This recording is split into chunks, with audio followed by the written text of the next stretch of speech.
Muito boa tarde, curso Jesus e a Criança. 2 recursos fundamentais para a nossa vida: o fim e o meio, a meta e o caminho, o conserto e a ferramenta. Jesus representa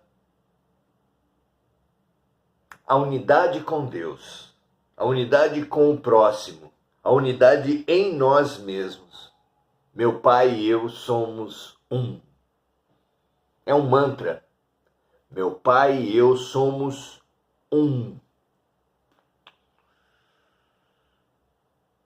Esse é o objetivo da existência.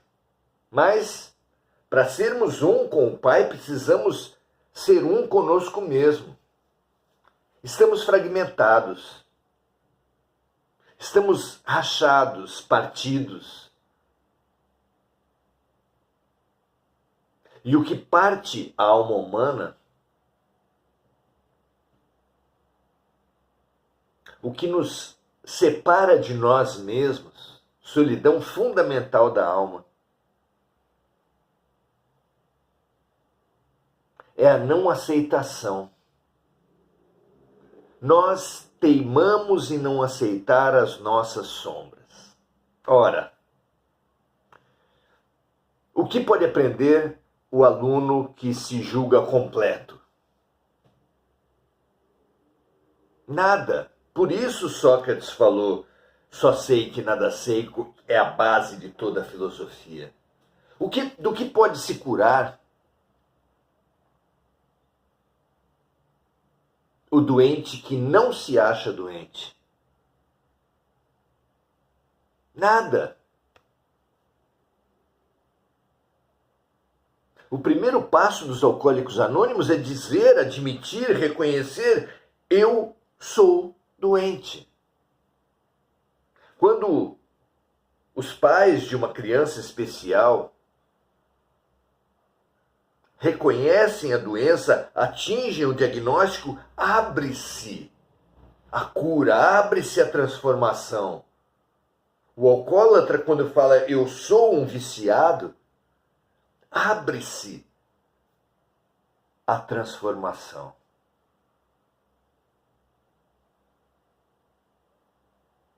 Nosso grande dilema foi expresso pelo profeta, repetido por Jesus, confirmado pelo Mestre, ao dizer que nós, tendo olhos, não vemos, tendo ouvidos, não ouvimos.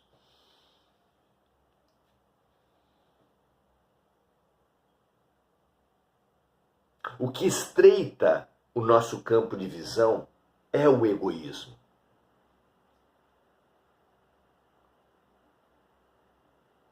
Você já reparou como agem os antolhos nos cavalos? O que são os antolhos? São abas grandes, laterais, que cerceiam, que diminuem, que amesquinham o campo de visão do cavalo e tornam possível a direção. Nós temos sido dirigidos por obsessores encarnados e desencarnados, pelas relações tóxicas, narcisistas, obsessoras, da publicidade, da religião, da política. Não faltam dominadores das nossas mentes. Da pátria espiritual, da parte espiritual também. Temos sido dominados pelos outros por causa dos antolhos. A vida sob o egoísmo é muito restrita, muito simples, muito mesquinha. Sob o egoísmo, o casamento se resume a qual vontade vai prevalecer. sob a vaidade, sob o orgulho, a política se resume a quem vai ganhar as eleições. Fica em último plano, não é nem segundo, em último plano, a boa gestão de um país. Em primeiro lugar, quem vai ganhar a eleição? Quem vai ganhar uma discussão?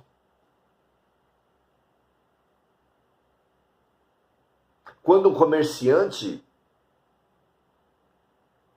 quer ganhar um negócio específico, ele perde a capacidade de bem gerenciar suas relações comerciais, porque ele se obceca por ganhar.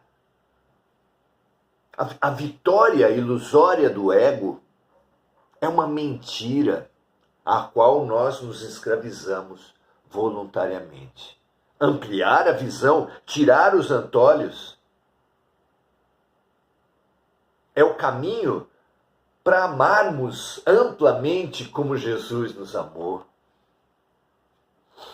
Amarmos profundamente e a todos, amplamente, sem mesquinharia. É mesquinharia diante de um Enem, de um concurso público, de uma entrevista de emprego, nós pedimos para Deus a vitória para nós. Num jogo de futebol, os jogadores oram para Deus a vitória para nós. Na fila da Mega Sena acumulada, nós também oramos pedindo a vitória para nós. De que adianta ganhar o mundo todo e perder sua alma? Pergunta Jesus. Precisamos de mais. Diante dessas vitórias que não ganham, diante dessas mudanças que nada mudam, como são as mudanças da política, vence o nosso candidato. Há um mandato atrás venceu o candidato da extrema esquerda, agora venceu o candidato há 2 mandatos atrás o candidato da extrema direita, agora a esquerda, alternam-se e o país continua sem solução.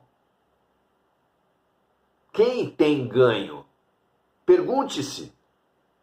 Num casamento, se os cônjuges se obcecam por ganhar do outro, quem ganha? Num processo na justiça, em que ambas as partes mentem, se atacam para ter a guarda do filho, quem ganha?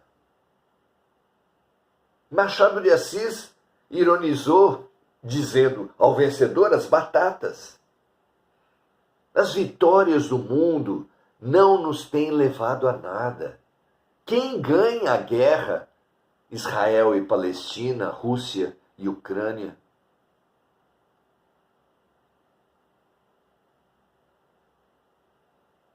Quanto vamos demorar para perceber que as nossas vitórias nos levam sempre à derrota, mesmo quando parecemos ganhar?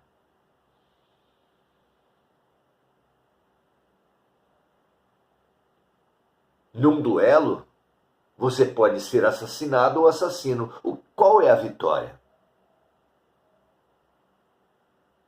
Pense nisso. Você e seu inimigo, ambos com um revólver na mão, você vai ser assassinado ou vai ser assassino? Qual é a vitória? O que você prefere? Precisamos preferir não estar no duelo.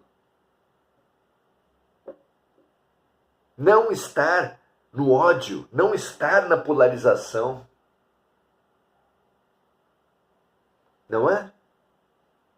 Será que tem muita gente pedindo isso? Por isso é que o ódio tem se mantido até agora. Mas não permanecerá por muito tempo. A Terra está mudando. E mudará. Quer o ódio queira, quer não. A terra mudará. Rumo a esse em nós, entre nós e com o todo. Amar a Deus sobre todas as coisas, amar o próximo como a si mesmo. Essa é a transformação que Jesus vem pregando. Pregou pelo seu exemplo, pregou pelo exemplo dos seus reais discípulos e tenta pregar através de nós. Precisamos ter olhos de ver, expandir a nossa perspectiva, expandir, nos libertar dessa prisão dos antolhos do egoísmo. Cada vez que nós nos propusermos e conseguimos nos colocar no lugar do outro, saímos da estreiteza do sexismo, do racismo, do classicismo, do nacionalismo. Cresce a alma de um homem quando se coloca no lugar da mulher e vice-versa. Cresce um rico quando se coloca no lugar do pobre e vice-versa, um cônjuge quando se coloca no lugar do outro. Que crescimento maravilhoso é o brasileiro compreender a perspectiva de um japonês, o homem de uma mulher, o rico de um pobre, o branco de um preto.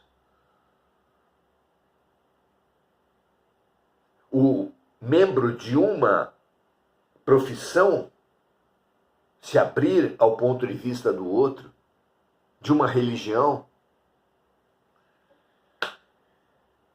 Essa é a mudança que muda tudo sem mudar nada.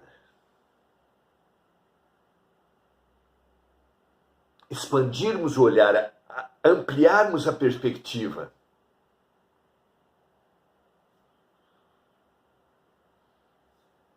Quem está disposto a essa mudança? Que sem mudar nenhum fato da vida, muda tudo, porque passamos a olhar todos os fatos da vida com uma nova perspectiva. Quem está disposto a isso? Esse é o convite de Jesus e a Criança, curso Jesus e a Criança. Vamos lá? Vamos ler o capítulo hoje, a expansão do olhar. Capítulo 16 do livro Pequeno Príncipe, e também capítulo 16 no nosso livro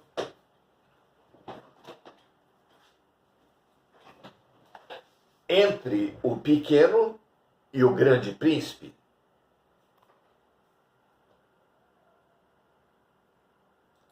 Capítulo a capítulo, aprendendo com um novo olhar a retirar as pérolas, as pepitas que estão em O Pequeno Príncipe através do Evangelho de Nosso Senhor Jesus Cristo. Hoje, lendo então o capítulo 16, a expansão do olhar, vamos receber esse convite, que é o convite de toda legítima religião, toda legítima ciência, toda legítima filosofia, expandirmos o olhar. Vamos lá? O livro Pequeno Príncipe, resgatando o que nós já avançamos até agora, trata da história,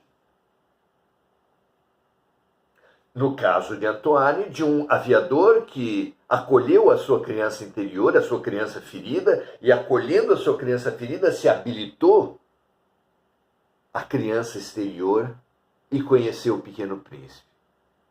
Livro Pequeno Príncipe, que do ponto de vista do Pequeno Príncipe, trata de uma criança que viu o seu planeta ameaçado, rachado pelo orgulho e pelo egoísmo, e resolveu viajar para tentar encontrar uma cura, para tentar salvar o seu planeta. Passou por diversos asteroides, todos eles habitados por uma única pessoa, personagens os mais diferentes, os mais ricos, até que ele chegou à Terra. É o que acontece no nosso capítulo de hoje. O sétimo planeta que o Pequeno Príncipe encontrou na sua viagem foi a Terra. Antoine, que é o aviador, amigo dele, apontou haver aqui dezenas de reis, milhares de geógrafos, centenas de milhares de negociantes, milhões de beberrões, centenas de milhões de vaidosos, bilhões de pessoas grandes.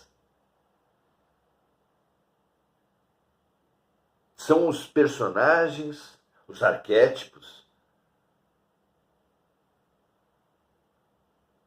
que o Pequeno Príncipe foi encontrando ao longo da sua vida. Esses diversos personagens.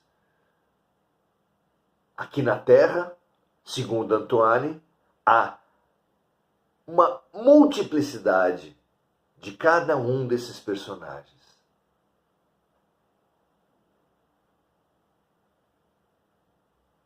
Antoine fez ver a todos nós o verdadeiro balé de acendedores de lampiões que se apresentava entre os países antes da eletricidade.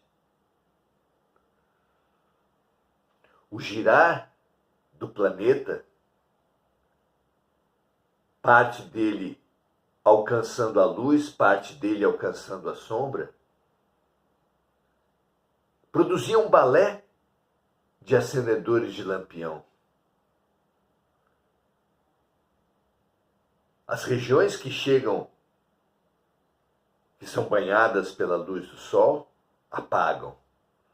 As regiões atingidas pelas sombras, acendem.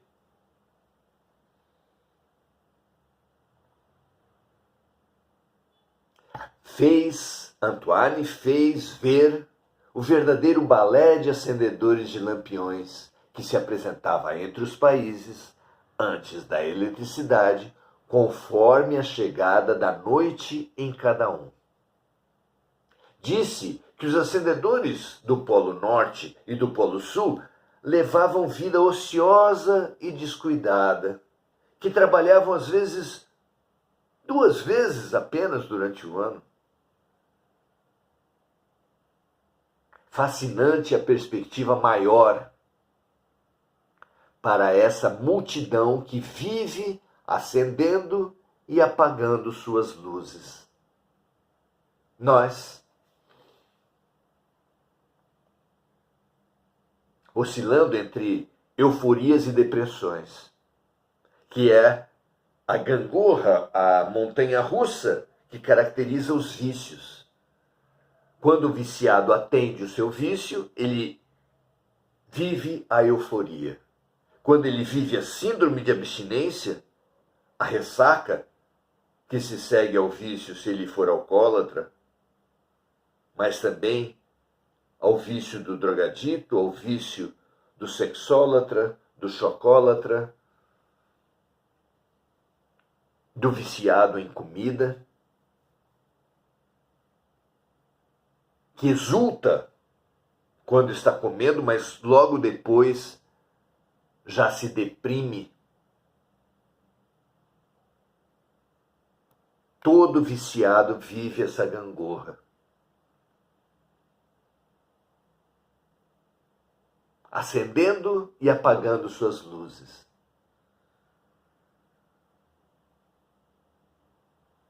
É fascinante compreendermos como nós temos vivido o apagar e o acender das nossas luzes, variando apenas no tipo de vício.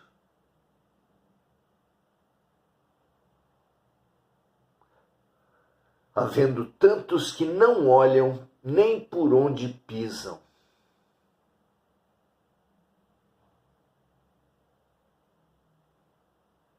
Não poderíamos dizer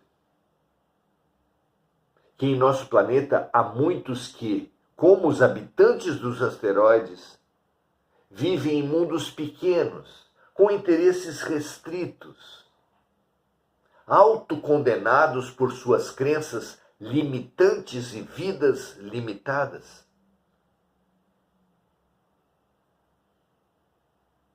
Os vários bilhões de encarnados que acreditam, por exemplo, na dor, acreditam no mal, acreditam na punição, vivem uns punindo os outros há milênios. Isso não é uma prisão?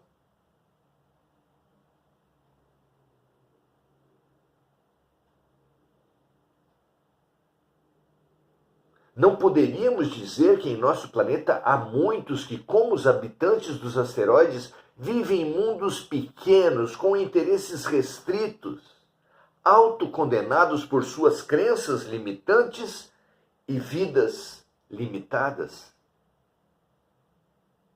Para expandir essa perspectiva, também na Terra é fundamental questionar com o coração leve, como fizera o Pequeno Príncipe em todo o caminho. Questionar com o coração leve, não para vencer o outro, não para provar nada a ninguém, mas para expandir a nossa alma. Será que também nós, questionando, será que também nós temos necessidade de reinar uns sobre os outros? De nos exaltar e nos fazer admirar? De afogar-nos nos sentidos em busca de sentimentos? De contar e controlar tudo? De obrigar-nos a obrigações e endireitar-nos por direitos? De esconder-nos atrás das mesas apartados de nossa natureza? Será que esses personagens visitados por o Pequeno Príncipe somos nós? Quanto a aprender, quanto a nos reconhecer.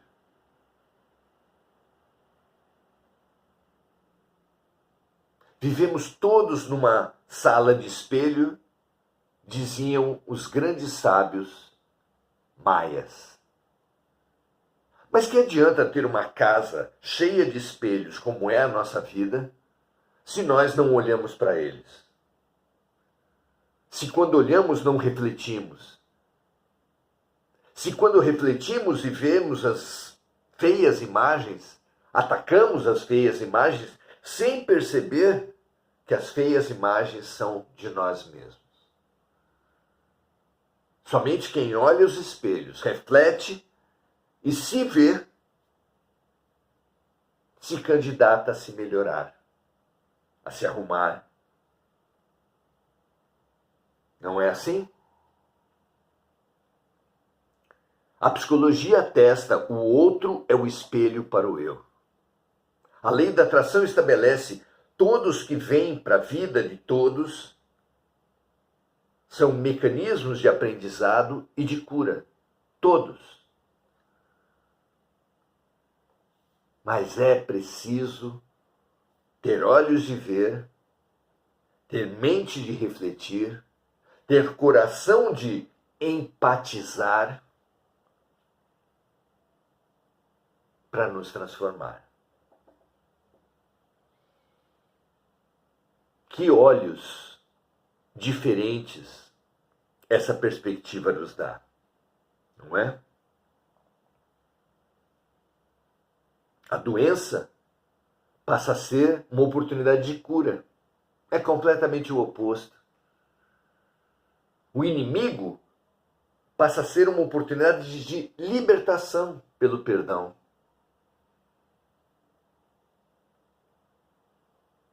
Nossas sombras, convites a curas, a luzes. Podemos dar um cavalo de pau nas nossas vidas com uma mudança de perspectiva.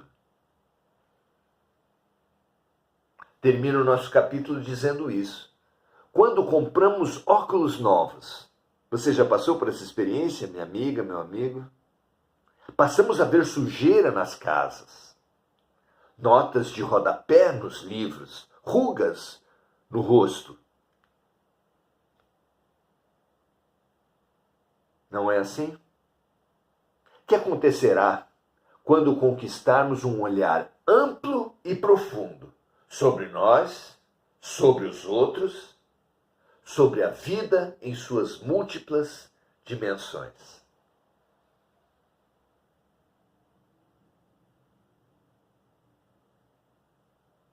A vida restrita tem feito todos nós vivermos péssimas decisões.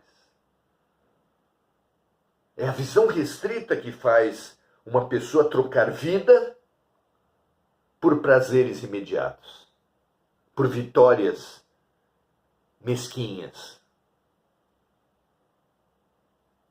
fazendo mal para os outros e para si mesmos.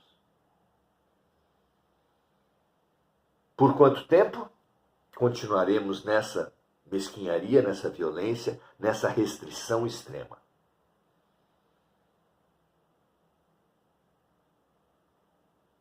O que acontecerá quando conquistarmos um olhar amplo e profundo sobre nós, sobre os outros, sobre a vida em suas múltiplas dimensões?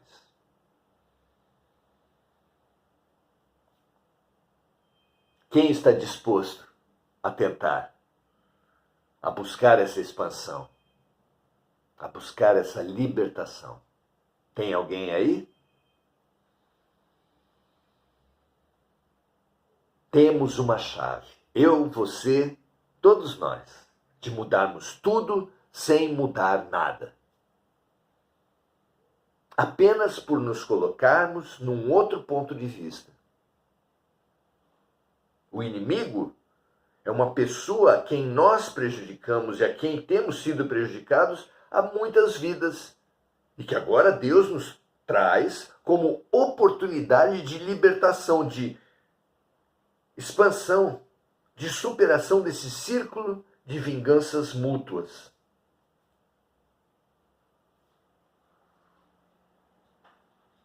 A doença física é a expressão de uma desarmonia mental,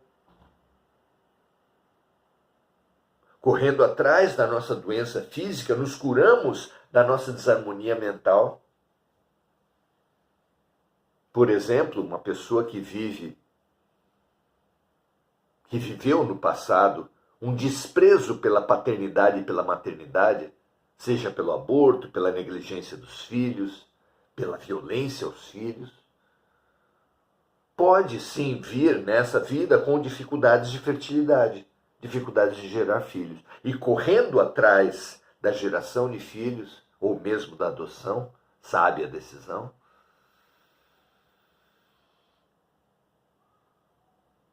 vamos reconstruindo em nós mesmos, tijolo por tijolo, a maternidade e a paternidade que nós destruímos, demolimos em vidas passadas.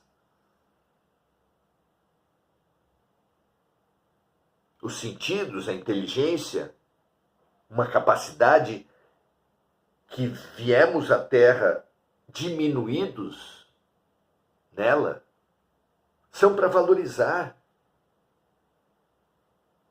são para nos transformar, são para resgatar os erros que nós fizemos com nossa inteligência, com o nosso sexo, com o nosso corpo, com o nosso talento em vidas passadas. A doença é uma oportunidade. A limitação é uma oportunidade. O inimigo é uma oportunidade. Tudo, afinal de contas, é uma oportunidade, mas nós só enxergaremos a generosidade da vida não como uma ameaça. Temos a vida como uma ameaça, onde estamos cercados de males. E podemos ver a verdade. A vida é uma generosa oportunidade dada por Deus, que nos faz viver cercados de lições e remédios, que somente quando vistos nos curarão e nos libertarão. Que o convite da expansão do olhar seja percebido e seja estimulado em todas as criaturas humanas da Terra. E seja percebido e aceito por nós. Olhemos tudo, a nós mesmos, ao outro e à vida, da perspectiva da eternidade, da perspectiva do infinito, da perspectiva dessa escola, desse hospital que nos cura através do amor. Amor que cobre a multidão dos equívocos, como receitou o grande médico, o grande mestre, Jesus Cristo. Graças a Deus, que assim seja. Vamos conversar agora com os amigos. Aqui no Face só tenho o registro dos comentários de Diana Costa e Adelaide Dias, duas grandes amigas. Muito feliz pela presença de ambas. Convido